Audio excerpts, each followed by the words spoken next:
Welcome to JF with Daniel. I'm your host, Rabbi Daniel Levine.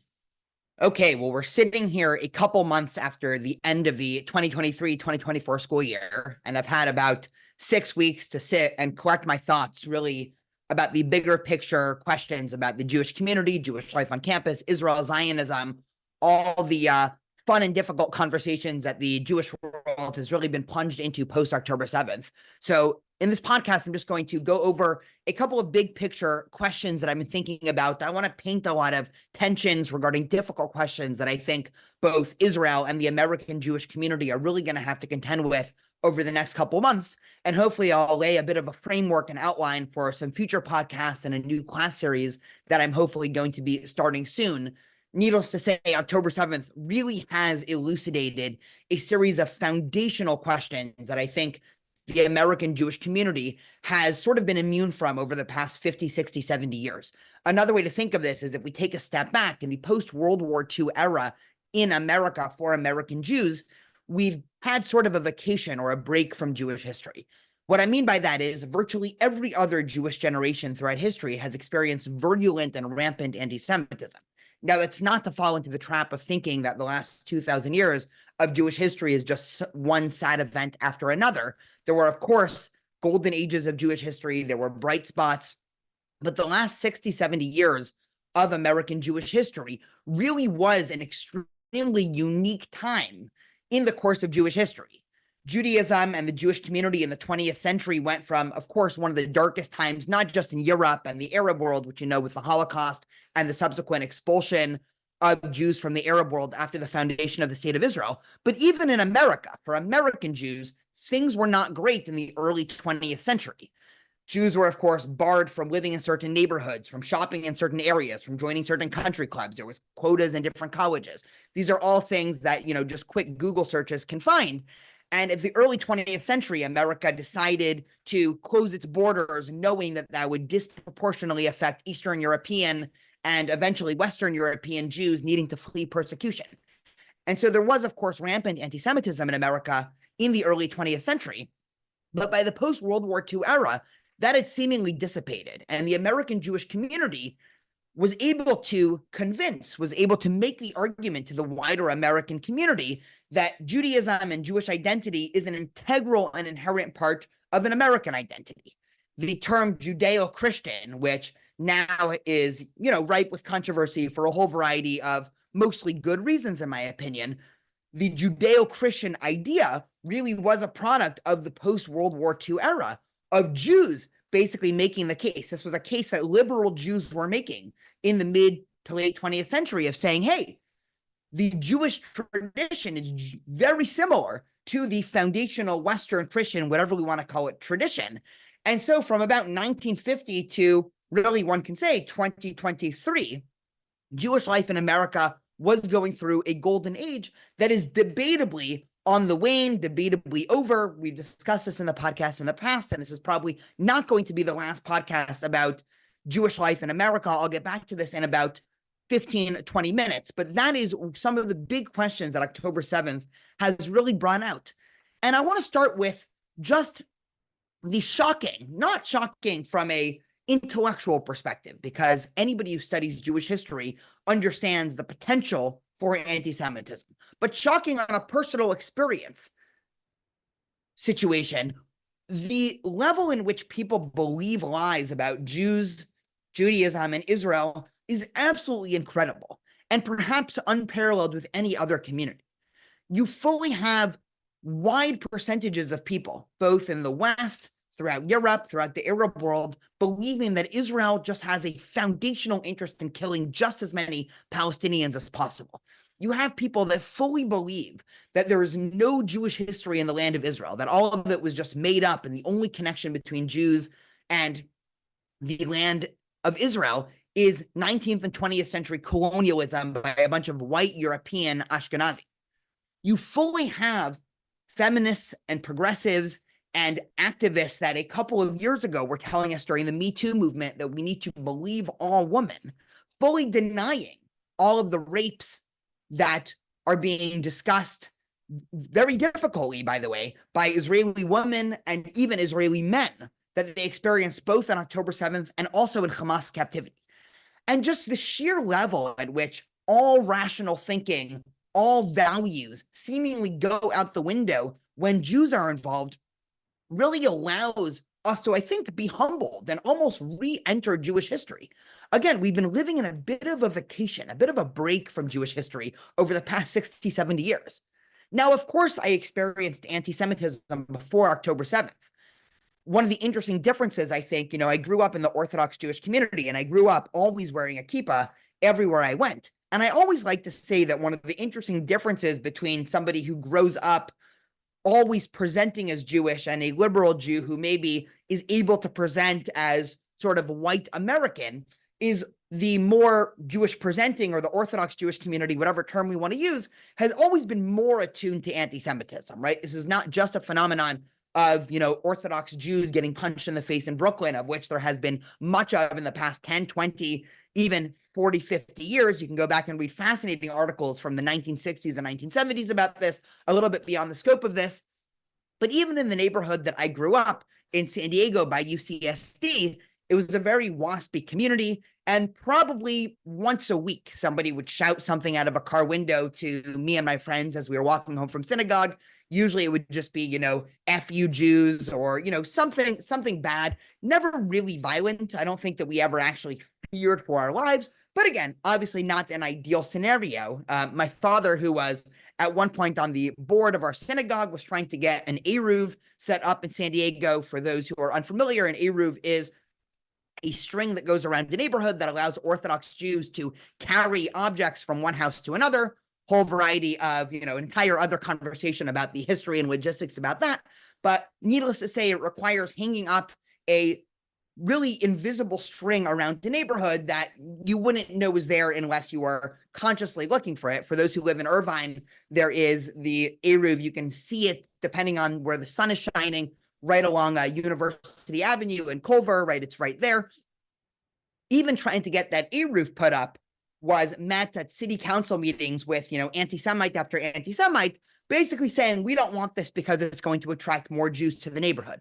But needless to say, this anti-Semitism was sort of the old school, white, waspy anti-Semitism, right? We knew that there were a lot of people that didn't like us, but rarely did we fear for our physical safety or our professional safety in the same way that in the post-October 7th has been commonplace for much in the Jewish community. And so we've re-entered Jewish history. And I've been thinking about this a lot, especially, the period in the Jewish calendar that we're at right now is known as the 3 weeks between the communal fast day and mourning day of Shivasar B'Tammuz, which commemorates the breaching of the walls of Jerusalem by the Roman Empire in the 1st century CE, and Tisha B'Av, the 9th day of Av, which commemorates the destruction of the temple, really both temples, but historically the Second Temple by the Roman Empire. This is known as a period of the 3 weeks in the Jewish community, and there is an ongoing process of a level of mourning. And this is really when Jewish tradition internalizes and really introspects on all of the anti-Semitism throughout history. In a past class, I think I noted that Jewish history and Jewish tradition is actually very smart to do this, right? You can imagine, because of the long, difficult road of Jewish history, one could almost imagine if we had a different day of mourning to commemorate every bad thing that happened to the Jewish people throughout history, we basically wouldn't be able to get through a single day without having some sort of mourning commemorative event. And so Jewish tradition has this internal mechanism to say, you're not going to mourn every single event on the date that happens. Wait until this period of the 3 weeks. Wait until Tisha B'Av, usually falling out sometime midsummer, and that's when you'll have all of your mourning. On a complete tangent, but I think a very interesting historic anecdote, it was actually quite controversial in the modern state of Israel when they were trying to figure out, should they have a separate day to commemorate the Holocaust? The side that was arguing that, yes, there should be a separate day, obviously won out. Today, there is Yom HaShoah that is commemorated sometime in the spring in Israel. But there were actually many, specifically in the more religious community, that were saying, we don't actually need another day, and we shouldn't have another day to commemorate the Holocaust. We already have Tisha B'Av. This is not because, of course, they were belittling the Holocaust, but because they were pointing to this internal mechanism within Jewish tradition to say, we are not going to create more and more days to mourn, because Jewish tradition but fundamentally is not about sadness and lachrymosity. It's about positivity and optimism and hope and faith in the future, and faith that our actions can really fix the world. Fascinating debate there. If anybody is curious at looking into that, you can, look up, debate about Holocaust commemoration and Tisha B'Av in Israel. But needless to say, right now is the time when I'm looking back and I'm thinking about all of the difficulties in Jewish tradition. And there's an uncanny parallel. Now, I don't want to be doomsdayist, and I'll actually talk in a couple of minutes about where the Jewish community is at, specifically in America, because this is obviously a difficult and dangerous and scary time. But I also want to be clear-eyed about what this is not. I do not believe that this is Germany in the 1930s or any type of, hyperbole that you hear there. Again, there is maybe an interesting discussion to be had, but I do think people tend to overrate the danger that Jews are in America. I'll get to that in a couple of minutes. But for now, needless to say, the things that people are willing to believe about Jews, both on the far right, which has, of course, happened for years, and also on the far left, in activist communities, in academic communities, really allows us to believe how in the 14th century, people believed that Jews poisoned the wells in Europe to cause the Black Plague. It allows us to understand how in Norwich, England, in the 12th century, people believed that every time a Christian boy or Christian baby went missing, well, it was obviously just the Jews stabbing that Christian baby boy to get blood for matzah. Again, the anti-Semitic slurs and conspiracies can go on, right? For every bad thing that's ever happened in history, somebody's probably found a way to blame it on the Jews.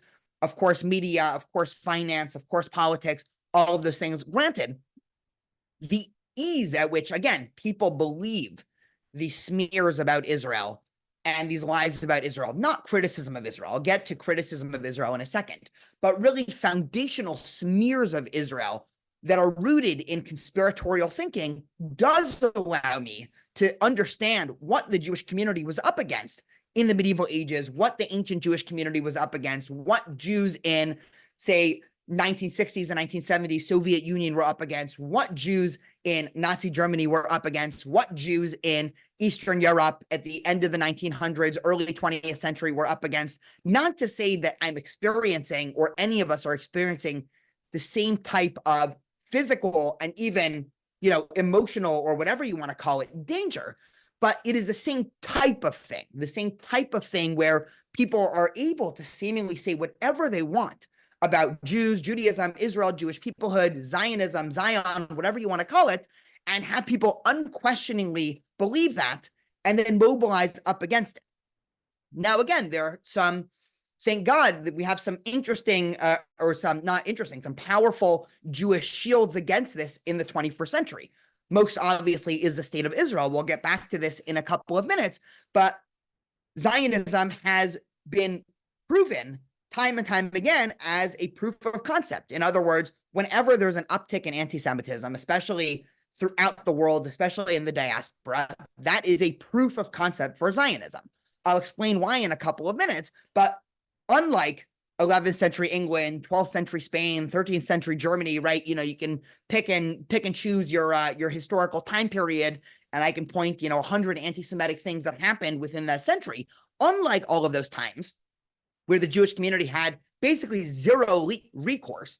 They had no legal recourse. They had scant economic recourse. They, of course, had no physical or political or military recourse. Today, we have the state of Israel with its foundational message that it will stick up for Jewish communities around the world. And so that is, of course, a big difference. I also want to make the argument, and I'll make this in a couple of minutes because I want to get to one other thing first, that America is fundamentally different than all other diaspora countries. This is an interesting discussion that I see happening in the Jewish community right now. I'll get back to this in about 3 minutes. But I want to say just one other thing about people believing anti-Semitism, and these are not all fools. Again, one of the things that I think is important and interesting to note when we study anti-Semitism throughout history is it's not idiots who are the anti-Semites. Again, we have this picture in our head, perhaps for good, perhaps for bad, that people who are sexist or homophobic or racist or anti-Semitic, that they're just, uneducated bores that are, living in some trailer somewhere and it's okay because, nobody takes them seriously. The vast majority of people spreading anti-Semitic ideas throughout history have been very smart, right? This shouldn't be controversial, right? We can go all the way back in the 4th century to Augustine, right? The Christian church father who spread many virulently anti-Semitic ideas about Jews, right? The idea that Jews killed Jesus can in some ways really, debatably be traced to the New Testament, but really Augustine in the 4th century comes up with this idea. Martin Luther, right? The founder of Protestantism, who really was able to, according to a lot of historians, mobilize German society to perpetuate the Holocaust 300 or 400 years later because of the seeds that he planted. He was obviously a very smart guy. Hitler, right? If you ever read Mein Kampf, and if you've never read Mein Kampf, you should go and read Mein Kampf. It's a very well-written and very worldly book. You can tell that in some way he makes compelling intellectual arguments. Now, of course, this is not to be mistaken with any type of defense, of course, just have to get it out there. But anti-Semites are not generally idiots. They're people that have flawed reasoning, perhaps. But many of the anti-Semites that we see now, from academics at universities to a lot of prominent anti-Zionists to, whatever group that you want to say, right? They are not idiots, and they are coming at us with intellectual arguments that we as a Jewish community have to know how to rebuff. Now, one of these arguments is this idea that anti-Zionism is not anti-Semitism. This is probably the biggest question. This has probably been the question that I am asked more than any other question whenever I'm doing anything. So it doesn't matter if I'm at Hillel events, if I'm at a synagogue event, if I'm publicly talking, whenever I see people on the streets, whenever I talk to, non-Jewish friends. This is probably the most common question I get is, well, what do you draw the distinction between anti-Zionism and anti-Semitism? On the face of it, it seems like a very difficult question because theoretically, there is nothing about criticizing or even demonizing a nation state, a country, a political entity that has anything to do with, anti-Semitism. But we have to understand when we're talking about anti-Zionism, there's really two different things that we're talking about. And so whenever anybody thinks of this question, just taking a step back, you have to imagine there are two different layers of this question. The foundational level, right? You can think of it as, the bottom of the house. The foundational level is anti-Zionism that's based off of foundational lies, foundational smears, foundational conspiratorial thinking, a foundational rejection of Jewish history. That is anti-Semitism. So I'll give a couple of examples. If somebody says that Zionism is rooted in colonialism, Zionism is rooted in white supremacy, that the Jewish connection to the land of Israel is rooted in, again, colonialism or settler colonialism or any of these things, that is anti-Semitism, not because they're critiquing Zionism, but because they are reducing and erasing a multi-thousand year Jewish tradition and connection to the land of Israel. Again, the anti-Semitism is not because they are criticizing Zionism. As I'll talk about in a second, there are perfectly valid ways to criticize Zionism without wading into the waters of anti-Semitism. But if your criticism of Zionism, if your anti-Zionism incorporates lies and erasures about Jews and Jewish history into it, you're not even being an anti-Zionist, you're being an anti-Semite. Another way to think of this is if you take historic smears that were anti-Semitic smears and you just copy and paste that over to talking about Zionists or the land of Israel, that's also an easy way to spot anti-Zionism, which is really just anti-Semitism, right? So if somebody says that the goal of Israel is to control the world, in the words of Ilhan Omar, to hypnotize the world or to control the media, or people only care about Israel because they control the banks, right? Again, that's not a good or even a critique of Zionism, right? That is, again, anti-Semitism. Similarly to if somebody has a sort of blood libelous criticism of Israel, criticism of Zionism. If somebody says, well, Israel is blood hungry and just wants to kill Palestinian babies just for the fun of it, or just because they hate Palestinians, again, that's not anti-Zionism. That's playing off historic anti-Semitic stereotypes. On the other hand, if somebody is an anti-Zionist, it is possible to do that without being anti-Semitic, right? I actually argue against those in the Jewish community that always try to say anti-Zionism is anti-Semitism. Sadly, today, most anti-Zionist activity that you see happening around it, most of the activism is anti-Semitic, and that's perhaps for a whole variety of other reasons. But if somebody tells me, one, they don't think Zionism has worked, right? They just think that Zionism has been bad for the Jewish people, I would disagree, but I'm not going to call them an anti-Semite, right? That is, let's sit down, let's discuss it. Is there any data that we can point to, right? That is a reasonable debate.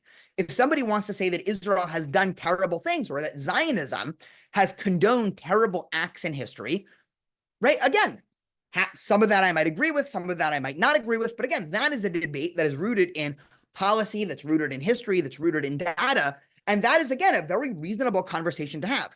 If somebody wants to criticize Bibi, if someone wants to criticize settlements, if somebody wants to criticize the war in Gaza, right, it is possible to say, this is not my opinion, but again, I want to just elucidate a version of what I'm talking about. If somebody wants to say that the war in Gaza is unjust, that Israel is committing war crimes, that this is not going to help, both Israelis or Palestinians, that Israel never should have struck back, even on October 7th, there should have been some diplomatic solution, right? This is the ceasefire now crowd, right? There is a way to do that without venturing into anti-Semitism. The problem is the people that were cheering ceasefire and screaming ceasefire in October were also then holding signs saying Zionism is colonialism. So I can't take that seriously as an argument, because saying Zionism is colonialism, as I said before, that, in my opinion, is anti-Semitism, because that is erasing Jewish history. But there are people, right? There are Israelis, there are Zionists who think what Israel is doing right now in Gaza is terrible, right? It's not my personal opinion. Again, this is not the time to express my personal opinion on the current war in Gaza, right? That's beyond the scope of this podcast. But you are able to say you are unequivocally against that war, and you think what Israel has done is terrible, and that Israel is, too trigger happy, right? Those comments do not inherently have to be anti-Semitic. And this is a really important thing to distinguish. And it's only going to be more important for Jews to be able to precisely call out exactly where the anti-Semitism is, right? It's something that I'm very careful to do, very careful to not call something or somebody anti-Semitic or an anti-Semite unless I can point to precisely exactly what makes them anti-Semitic and an anti-Semite. Here's just an interesting analogy that I've been thinking about a lot in terms of American politics. Let's talk about Barack Obama for a second. I know, seemingly a curveball out of left field. Let's say you think Obama was the worst president in the history of the country. Again, not my political views, but let's say for the sake of argument, you think Obama is, or you have a friend who thinks Obama was the worst president ever. And they rail about, Obama's terrible tax policy and his immigration policy and, his Middle East policy and everything like that. And then you were to ask, is that criticism of Barack Obama racist, right? I would say, and hopefully any reasonable person would say, no, the criticism is not racist, right? It's criticism of policy. But then let's say that person, keeps on talking and says, Obama's tax policy, Obama's immigration policy. And you know what? It's all because Obama actually isn't American, right? Obama clearly was not born here. Obama was actually born in the Middle East or in Africa. And they start producing all these birther conspiracy theories that, again, were popular on the far right during Obama's tenure. That is racism, right? That is not good criticism, right? If you were to say to that person, hey, you're being racist, they should not be able to say back to you, no, this is politics. How can criticizing politics be racist? It's no, your criticism of Obama here is not because of Obama's views or policies. It is about his inherent identity as somebody who is Black. And so your conspiracy, your racist conspiracy, I might add, is that, oh, he must not be American. He must have, loyalties to Africa or something like that, right? It's a very clear difference, right? Criticizing, debating, discussing, whatever you want to call it, Obama's immigration tax policy, right? That is good. That is kosher. Saying that Obama is really not American, right? That is bad. That is racist, right? It's a very similar equation to Israel. saying that Zionism or Jewish connection to Israel is all rooted in, white supremacy, neo-Nazi-like behavior, that's the same as the birther argument, right? That is clear anti-Semitism. Saying that there have been actions and wars and policies and ideologies within Israel and within Zionism that are bad and need erasing or need fixing, right? That is being politically involved, right? It's not that difficult. And yet there's this huge gulf, and we're allowing activists and academics to hide behind the veil of saying they're just talking politics and they're not venturing into anti-Semitism, when again, the type of thing that they're doing is akin to birther conspiracies about Barack Obama. Okay. I want to move on to America a little bit. I've been thinking about Jews in America a lot this year. One of the interesting things, I was signed up in the spring to actually teach a course on American Jewish history. So I actually spent last summer, exactly a year ago, I spent reading several books about Jewish life in America, and I was prepping my syllabus for this American Jewish history class, really August, September, October last year. Needless to say, October 7th certainly tailored how I thought about this wider exercise. Obviously, it didn't change the history, but it kind of changed the trajectory of what I was thinking about. One of the interesting, discussions that I got into last week, I'll just tell an interesting story. I was invited last week to present to a group of about 15 journalists from Israel that are doing a listening tour at different American Jewish communities about Jewish life and anti-Semitism, specifically after October 7th, just to help educate the wider Israeli public on what American Jews might be going through, right? It's a very interesting project. Maybe I'll talk more about that when some of the articles come out, and I'll be happy to post some links there after their tour and the articles are published. But there was a group of probably 5 or 6 different Americans that, were all representing different facets of American Jewish life. And at one point, I think one of the journalists asked the question of, how do American Jews see the future in America? And almost at the same time, I started talking and somebody else started talking. And what I said, I'll give you the play-by-play as to what each of us were saying. I immediately said, listen, obviously right now is a scary time, and perhaps even the next couple of years might be worse, right? I don't want to be too rose-eyed about the next, the near future. But in the long term, Jewish life in America is safe. Most Jews are not thinking that they need to abandon ship and move to Israel or whatever. And at the exact same time I said it, the other guy that was there said, listen, a lot of Jews are thinking about leaving, and Jews are scared. And, most of my friends are thinking about making Aliyah. And it was a fascinating split screen to, I think, an interesting conversation that's happening in the Jewish community. Now, clearly, I already gave you, which side of this debate that I'm on. Just to talk about both sides for a second, I don't want to belittle the views and feelings of people who feel like now is the time to start thinking of maybe leaving America and moving to Israel. Right. There obviously has been an uptick in anti-Semitism, both physical and intellectual anti-Semitism, especially if you are within more of a progressive, both city and bubble, such as a college campus. Obviously, this past year, there isn't a Jew in America that has been engaged in this conversation, that hasn't at one point thought to themselves, it might be easier for me if I'm in Israel. On the other hand, we do have to be clear-eyed about this past year also. Yes, there has been this uptick in anti-Semitism, and it has been scary and terrible and everything I've been talking about.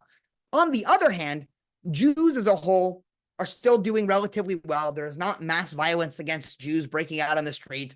The vast majority of Jewish communities, the worst thing that they can imagine experiencing, right, in this upcoming year is vandalism and graffiti. Again, even if we take the worst, 3 things that have happened in the last 10 years, right? The Tree of Life synagogue shooting in 2018, what happened in the Poway synagogue, right? I believe that was 3 or 4 years ago, right? These were, of course, before October 7th. But even if we take this as sort of an example of what might be to come, again, every death is a tragedy, but it is stunning to see the rate of Jewish safety in America is still unparalleled in every other country, including Israel. Now, again, this seems like a hard-hitting statement, but just to take a step back for a moment, America has been the safest country, period, for Jews throughout history, just statistically, right? If we talk per capita, per amount of Jews here divided by number of, years that Jews have lived there has been no safer place than America. Now, again, this doesn't mean that we don't need Israel. Israel is very important, both to protect, Jews who are not lucky enough to have gotten into America. That actually one of the major boosts for convincing most Jews in the world to become Zionists was when America closed its borders in 1924, right? Perhaps more on that a little bit later. But Israel is obviously important for global Jewry, right? We're not even getting to what's happening to Jews in Europe right now. For them, right, they probably should at some point think about and consider moving to Israel. But Jews in America have been safer than Jews living anywhere else, including Israel. And so, not to say that things are completely safe for Jews in America, but it would be a very difficult argument to make that anywhere else is safer for Jews. Needless to say, when you also look through America and American history, America seems like, as long as the foundation of this country doesn't crumble, which again, I'm not pessimistic enough to think that regardless of what happens in the 2024 election, I think that America is fine. I don't think that we're going to dip into fascism on the far right or, totalitarianism and anarchy on the far left. I think that they're, really at the extremes of both sides are trying to use fear as a way to leverage voting, right? Perhaps more on that a little bit later. But I think Jews in general, as a group, will be fine moving forward in America. Again, this is not to say that there will not be singular acts of violence. This is not to say that things will not be tough for the next couple of years on college campuses. I think we should prepare ourselves for those things being difficult. But I do not think that this is all Jews need to immediately think about getting a visa or getting a passport and moving somewhere else. I think people that are trying to push that narrative, even if they're well-intentioned, I do think that is a little bit more fear-mongering than the American Jewish community needs right now, right? Obviously, if reality changes, I am more than happy to say that I am wrong, and we can do another podcast about, how to make Aliyah 101, but I really am both hoping and I really do not think that that is going to happen. And so again, like a lot of issues, we have to understand that this is not black and white. Life is not perfect for Jews in America, and the golden age perhaps is on the decline. And yet, even a non-golden age America in the 21st century still might be the safest place for Jews to be, especially if the community here remains strong and people stay engaged and community continues to prosper. One of the, I think, silver linings of post-October 7th Jewish life in America was the increase of engagement of people in the Jewish community. The American Jewish community is actually coming out stronger a year after October 7th than it was a year before October 7th, both in terms of philanthropy and in terms of engagement and all of that. On the other hand, right, here's the the gray area of the black and white. I would be lying if I were to tell you that liberalism, right, capital L liberalism, has remained unscathed. In other words, my liberalism, my personal liberalism has been challenged, right? Neither the far left or the far right in our country is liberal, right? What I mean by liberal is viewing everybody as individuals and allowing free speech and freedom of thought and all of those things, and not viewing people as a group, but viewing everybody as, their own individual identity that's not reducible to a wider group, right? This is not the worldview of the far right or the far left, perhaps more about that in a future podcast. But liberalism as an ideology has been challenged in a foundational way. And what's interesting is when you go back and read Theodor Herzl, and if you are not familiar with Theodor Herzl, please go back and listen to the first episode of Zionism podcast that I put out a couple of weeks ago. Theodor Herzl's Zionism, the idea of political Zionism, was actually born out of a disillusionment with liberalism. In other words, Herzl did not want the state of Israel for religious reasons. He did not want the state of Israel because he thought, birthright trips would be a lot of fun. Herzl's Zionism was actually born out of a deep-rooted pessimism of saying, I'm watching what's happening in Western Europe. He's at the late 1800s when he's writing this. I'm looking around in, France in 1895, 1896, 1897. And these are countries that, purportedly have already emancipated the Jews for, 80, 90 years. And these are countries that say that they're capital L liberal and everybody's treated as individuals, not as a part of a group. And yet, whenever something happens politically or economically or anything like that, people seem to go to the Jews, and suddenly I'm no longer Daniel the Frenchman, I'm suddenly Daniel the Jew. And so the only way for the Jewish community to defend against that is our own nation state with our own army, right? You sort of get the rest of the picture. And to a large extent, that is what Zionism, at least modern political Zionism, was born out of. And I feel that on a visceral level. And I think most people in the Jewish community that are paying attention, their understanding of the importance of Zionism has been reinforced post October 7th, right? Look at what's happening in Europe right now. Look at what's happening to Jews in France. It is good that there is a Jewish state that French Jews could decide, right, to move to, that will openly accept them, with a Jewish army that will protect Jews against people that want to kill Jews. Again, it sounds very oversimplistic, but that is political Zionism. Sorry, I keep hitting the microphone. That is political Zionism in a nutshell. And for me, and I think for most Jews who are paying attention, even, and this is going to be a very important point, even if you have been critical of Israel and critical of Bibi and critical of the war in Gaza, which, that's a whole debate for another question, your faith in Zionism should have been reinforced over this past year. And if you're in the Jewish community and your faith in Zionism has not been, and sorry, faith is probably even the wrong word, your understanding of the need and the imperative for Zionism has not been reinforced within the last year, then I don't think you're paying attention, or I think you're significantly detached from Jewish tradition, Jewish identity, and the Jewish community, that you're sort of on a perpendicular track from where the rest of the Jewish community is at. And I think, it'll be really interesting sociologically to see how the 5 to 10% of the Jewish community, perhaps in America, that have decided that, they are staunch anti-Zionists, I'm not sure what's going to happen to them in terms of the future of the American Jewish community.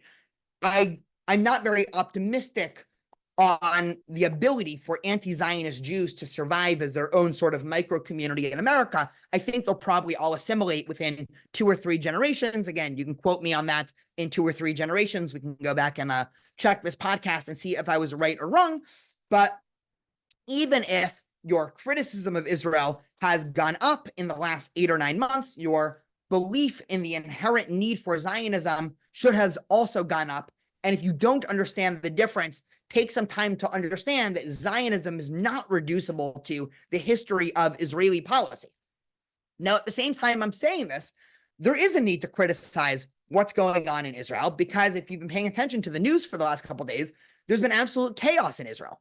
The far right in Israel is acting more and more insane, right? This is Ben Gvir and his henchmen and Bezalel Smotrich, and I've done, plenty of podcasts talking about the far right in Israel and their activism within the last couple of years. If you haven't been paying attention, multiple IDF bases that have been conducting, just to take a wider step back, there was a group of IDF soldiers that have been accused of abusing Palestinian prisoners or Palestinian detainees. And so Israel and the IDF did what it should be doing, which is investigating and then imprisoning the Israeli soldiers that were mistreating the Palestinian prisoners. So far, so good. Multiple IDF bases in the last several days have been broken into by far-right activists that are upset that the IDF is trying to carry out justice against soldiers that are abusing Palestinian prisoners. Again, this is absolute chaos and anarchy. It does not help Israel. It does not help Zionism. It does not help protection for anybody. It does not help the IDF in, its war against Gaza and its war against Lebanon.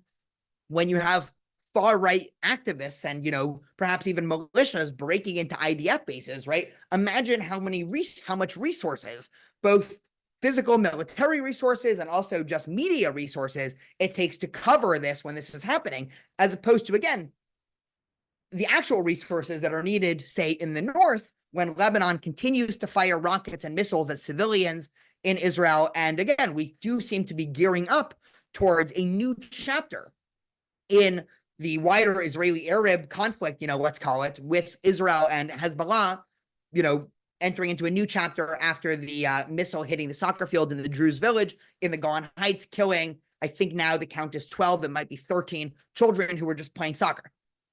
The last thing that I wanted to get to is American politics. I'm obviously going to have to do an entire episode on the election.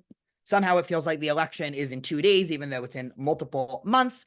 But there's something very interesting happening in the Jewish community vis-a-vis the 2024 election.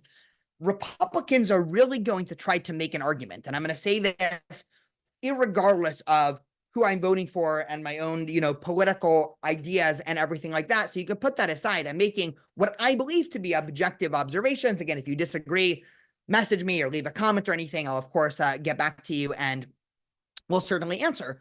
But Republicans, and you can see this in the RNC and in the messaging of Trump and J.D. Vance, are making the argument that Democrats have just completely turned and gone full-blown anti-Israel, right? They're going to try to say that about Kamala Harris. They're saying that about, Democratic Congress people, right? Of course, half of the Democrats in Congress didn't show up to Bibi Netanyahu's joint address to Congress last week.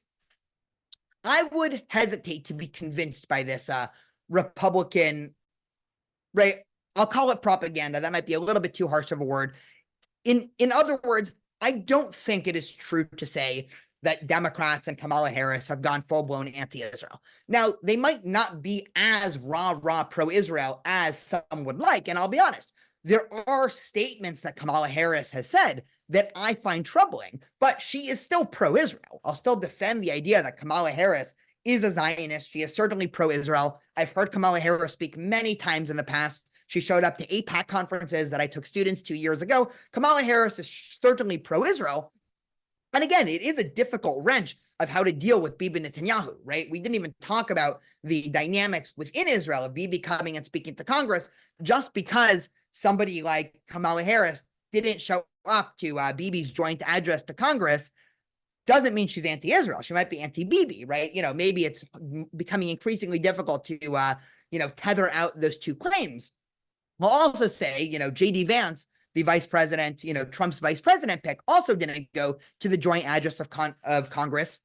And his views on foreign policy are also troubling, not necessarily limited to Israel, but he is sort of an America first, alt-right or far-right type thinker that is also growing in the Republican Party. And so I don't think that there's going to be any serious elements in the Republican Party that are going to be anti-Israel, but there very well might be loud voices in the Republican Party and even in, Trump's inner circle that are against America giving aid to Israel. Somebody like Kamala Harris, I don't think, and you can, quote me on this if I'm wrong in, several years, I don't think she would ever stop giving defensive aid to Israel, right? I don't think she's going to ever stop funding the Iron Dome or anything like that, right? So I'm not as worried as a lot of people, making noise in the community saying, Democrats are going completely anti-Israel, right? I'll defend that statement if anybody wants to discuss that. Of course, I am always open for conversation, right? Just to review, there are, of course,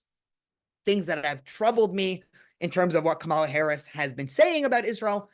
It'll be very interesting to see how she plays as, activism from anti-Israel crowd, ramps up against her. It'll be really interesting to see what she is willing to say in terms of throwing them a bone and what she's going to double down on in terms of her historic support for Israel. But the narrative that Democrats are anti-Israel and anti-Semitic, right, that is propaganda and that's nonsense. And it does not help Jews to spread the narrative that one of the two political parties in our country hates Jews, right? That only really helps Republicans. And so again, this is another area that's not black and white. Yes, I wish Kamala Harris was a little bit more explicitly pro-Israel. On the other hand, to say that she's anti-Israel or to even deny that she's pro-Israel, I think is a fabrication. And the flip side of this is, yes, Trump is obviously the more quote unquote pro-Israel candidate, but there's also a cost to that as well, right?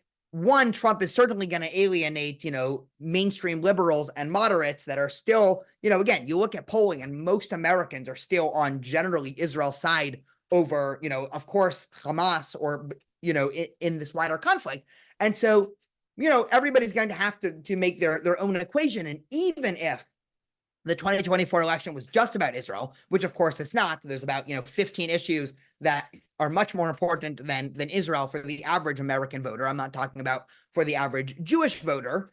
Even if you were only voting based off of Israel, even then, I'm not so sure that voting for Trump over Kamala Harris is the right move. Maybe I'll change my mind on that, right? This is, of course, not an endorsement of Trump. This is only if you were only worried about Israel. Even if your only concern was Israel, I'm still not convinced at this point that voting for Trump, especially with his vice presidential pick of J.D. Vance, I'm still not convinced that in the long run would help Israel. I think it would make Israel more of a polarizing issue, right? We, of course, know the feud and the tension between Trump and Bibi. Bibi Netanyahu, just to review, had the audacity in 2020 to congratulate Joe Biden for winning the election, and then Trump didn't speak to him for 4 years after calling him out on Twitter.